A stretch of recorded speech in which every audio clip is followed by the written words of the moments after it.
So ito guys, maglilinis tayo ngayon ng santo. Tayo originally made in Cebu.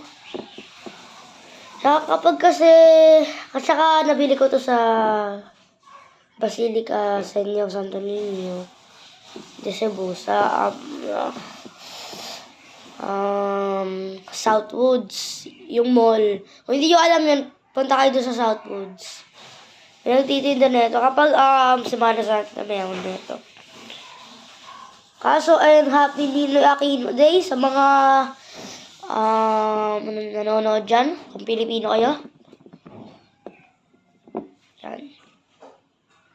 Yan siya. Dahan-dahan na sa paglilinis kayo. Huwag nyo kuskusin yung pinamukha. Kasi baka siva or Parang din siyang katulad ng Santo Lady Matlitbog. Tapos ibang klase siya. De Cebu. Ewan ko sa Cebu din yata ang malitbog eh. Okay, mag-horror story tayo. Joke lang niya mag-horror story. Sa October na lang guys. Yan. Sabi na guys, malinis. Ito talaga guys, gawa talaga ito sa kahoy. Yung makita.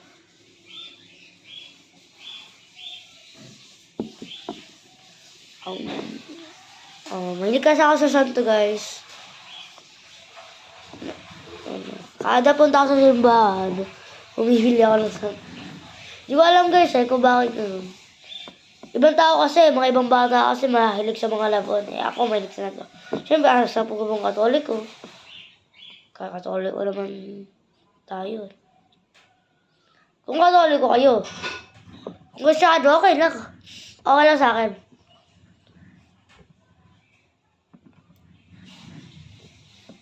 So, linis natin din mamaya natin yung Saint Michael's Archangel. Medyo madumi-dumi pa.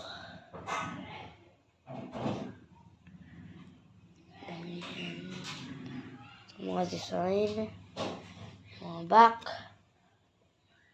Yes. So, yan lang guys. Hindi ko ito mapapalitan ng damit.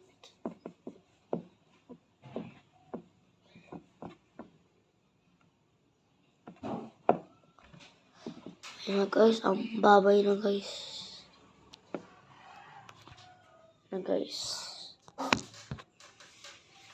Otherwise, kung kanina guys,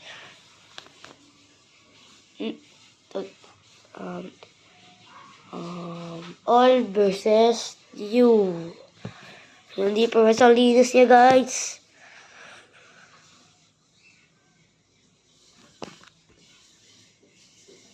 Yan, ang linis niya guys.